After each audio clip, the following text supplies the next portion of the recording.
Maigoane Nerugini, soy Kai y en este vídeo voy a contaros todo lo que sabemos sobre las bestias aladas, que son las extrañas criaturas que los 9 Nazgûl usaban para poder volar y que aparecen con mucha frecuencia durante los hechos que se narran en El Retorno del Rey. Antes de empezar con el análisis histórico sobre esta raza, tengo que recalcar algo que deberíais tener claro. Estas criaturas no se llaman bestias aladas. Bestias aladas es un término que uso yo en particular y que tiene su origen en cuando yo era pequeño y jugaba a Warhammer del Señor de los Anillos. En aquel juego, las monturas de los Nazgûl recibían este nombre y lo leí tantas veces que se me enganchó, de modo que ahora, siempre que hablo de ellas, las llamo de este modo. Por lo que hace a los libros, la verdad es que estas criaturas no reciben ningún nombre.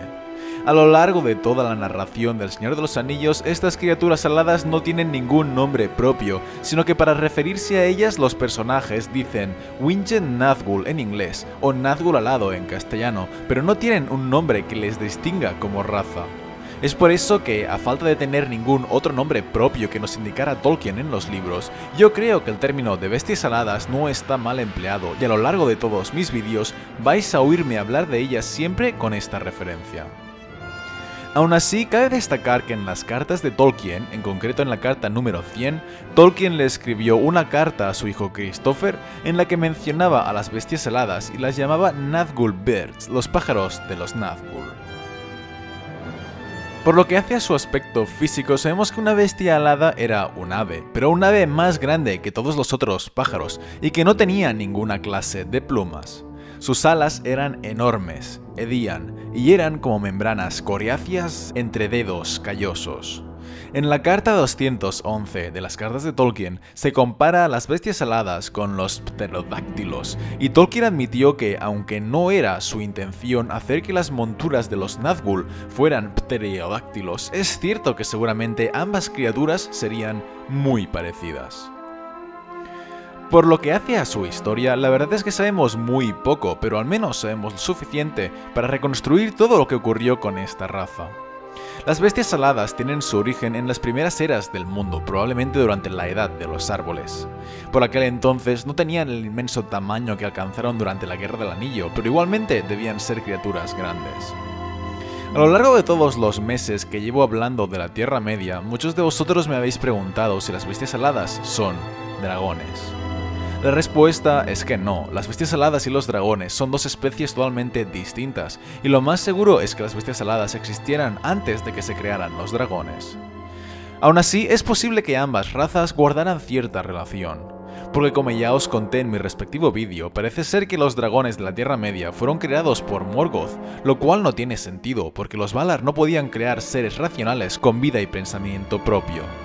En cambio, lo que sí que podía hacer Morgoth, como en el caso de los orcos, era pervertir criaturas ya existentes para convertirlas en lo que él quisiera, y aquí es donde entran las bestias aladas. Dado que las bestias aladas ya existían como especie y seguramente Morgoth las había usado para sus fines, es posible que las corrompiera aún más y creara, a partir de ellas, a los dragones alados. Esto es una suposición personal que no puede ser ni confirmada ni desechada, pero creo que podía tener bastante sentido que las bestias aladas pudieran ser usadas de base para que Morgoth creara a los dragones. De todos modos, esto no explicaría cómo es posible que los dragones sean inteligentes y tengan ciertos poderes mágicos. Por tanto, también parece posible que, al igual que en el caso de los orcos, los primeros dragones no fueran criaturas normales, sino que fueran Maiar corruptos con la forma de dragones.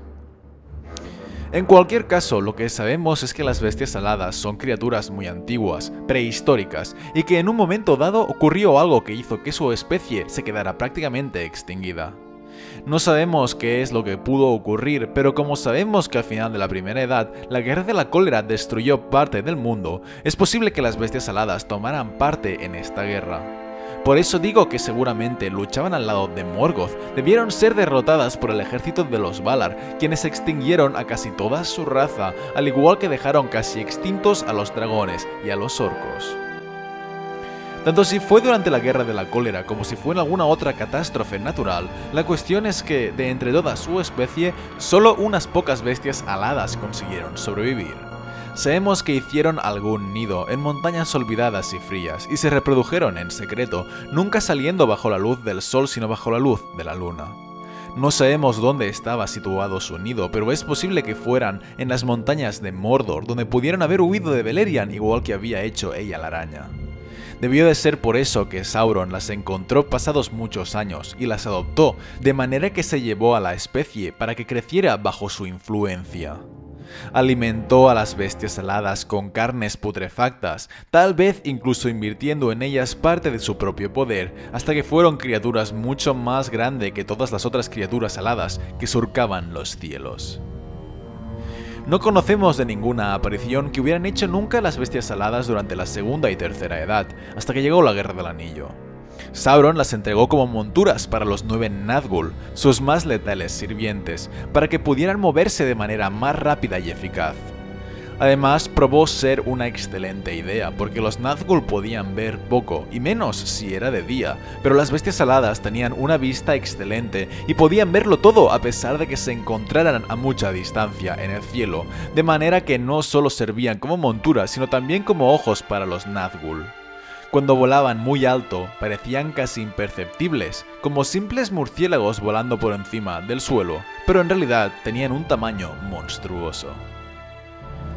La primera vez que apareció una de ellas fue en la orilla este del río Anduin, mientras la Compañía del Anillo viajaba hacia el sur, y Legolas consiguió matarla de un certero flechazo. Aún así, el Nazgûl que la montaba no murió, sino que retornó a Mordor, y allí su amo le entregó una nueva bestia alada a la que montar. Sabemos que otro Nazgûl montado en bestia alada aguardaba al otro lado del Anduin a que vinieran los orcos que habían capturado a Merry y Pippin, cosa que nunca sucedió, y más adelante, cuando Pippin miró en la Palantir de Saruman y vio los ejércitos de Sauron, vio también 9 bestias aladas surcando los aires. La segunda aparición física de una bestia alada fue al final de la primera parte de las Dos Torres, cuando uno de los 9 Nazgûl pasó volando en dirección a Isengard para averiguar qué estaba haciendo Saruman. La tercera aparición ocurre poco después, mientras Frodo, Sam y Gollum están atravesando las Ciénagas de los Muertos, y esta es una de las apariciones más importantes de las bestias aladas, puesto que por culpa de su presencia, Gollum cambia de comportamiento y pasa de ser un compañero fiel a un completo traidor. La última aparición que hacen en las Dos Torres es cuando Frodo y Sam llegan a la Puerta Negra, donde 4 Nazgûl con 4 bestias aladas sobrevolaban los cielos desde muy arriba, controlándolo todo a su alrededor. Ya en el retorno del rey, las bestias aladas aparecen de manera bastante frecuente. En primer lugar, mientras Gandalf y Pippin descansaban en Edoras en su viaje hacia Minas Tirith, el Nazgûl al que habían visto yendo a Isengard volvía a pasar sobre ellos de vuelta en su camino hacia Barad-dûr. En segundo lugar, aparece otra bestia alada mientras Pippin y Beregond hablan en los muros de Minas Tirith, y desde entonces siempre hubo de manera permanente como mínimo un Nazgûl a lomos de una bestia alada volando sobre Minas Tirith, vigilando al acecho, ya fuera a la vista de los ciudadanos para causarles terror o volando muy arriba para que no detectaran su presencia. 5 de ellos volvieron a dar la cara cuando perseguían a Faramir y a sus compañeros, que galopaban hacia Minas Tirith, justo antes de que Gandalf les salvara, y no tardaron en salir de nuevo unos cuantos de ellos cuando Faramir se retiraba con todos los hombres de Osgiliath y Gandalf volvía a espantar a los Nazgûl, mientras los de Dol Amroth dispersaban a las tropas terrestres enemigas. Los Nazgûl y las bestias aladas estuvieron presentes a lo largo de todo el asedio de Gondor y la batalla de los campos del Pelennor, donde, como todos sabéis, Éowyn se encargó de repetir la hazaña de Legolas y mató a otra bestia alada. De hecho, cuando el rey brujo murió, uno de los Nazgûl dejó el campo de batalla y voló a toda velocidad hacia Barad-dûr para informar a Sauron de la mala noticia. Paralelamente, aún había otro en Cirith Ungol que apareció justo después de que Frodo y Sam pudieran escapar, de modo que en lo que quedaba de batalla en el Pelennor podemos suponer que había tan solo 6 Nazgûl. Después de la derrota de los campos del Pelennor, sabemos que uno de los Nazgûl se quedó como líder de Cirith Ungol, pero el resto se encargaron de volar por encima de Minas Tirith, observando y llevando las noticias a Sauron. Hasta que finalmente el ejército de Aragorn partió con 7000 hombres hasta la Puerta Negra, y los 8 Nazgûl montaron sobre sus bestias aladas para vigilar todos y cada uno de los movimientos de los capitanes del oeste. Y así fue que las bestias aladas no estaban dentro de Mordor cuando Frodo y Sam llegaron al Monte del Destino. ellas que habrían sido las únicas criaturas bajo el control de Sauron capaces de distinguir a los dos hobbits en la inmensidad de la tierra. No fue hasta que Frodo se puso el anillo que Sauron se dio cuenta de la magnitud de su error, y volando más rápidos que el viento, los Nazgûl fueron llevados por las bestias aladas hasta el Orodruin. Pero llegaron demasiado tarde, porque antes de alcanzar la montaña, el anillo ya había sido destruido. Los Nazgûl murieron, pero por desgracia en ninguna parte se nos indica qué ocurrió con las bestias aladas. Podemos suponer que algunas de ellas quizá murieron quemadas por la ruina del volcán al entrar en erupción, pero otras quizá escaparon, y en cualquier caso es posible que aún quedaran más bestias aladas esperando en algún lugar a que murieran sus compañeras para poder ser montadas. De modo, en conclusión, que lo más posible es que su especie sobreviviera a la caída de Sauron, igual que habían sobrevivido a la de Morgoth, pero no sabemos dónde fueron después, ni qué fue de ellas. Y con esto termina mi vídeo sobre las bestias aladas, las monturas de los Nazgûl. Espero que os haya ayudado para aclarar vuestras dudas. Dale like si os ha gustado el vídeo y suscribíos para más vídeos de la Tierra Media. Un saludo a todos, chicos.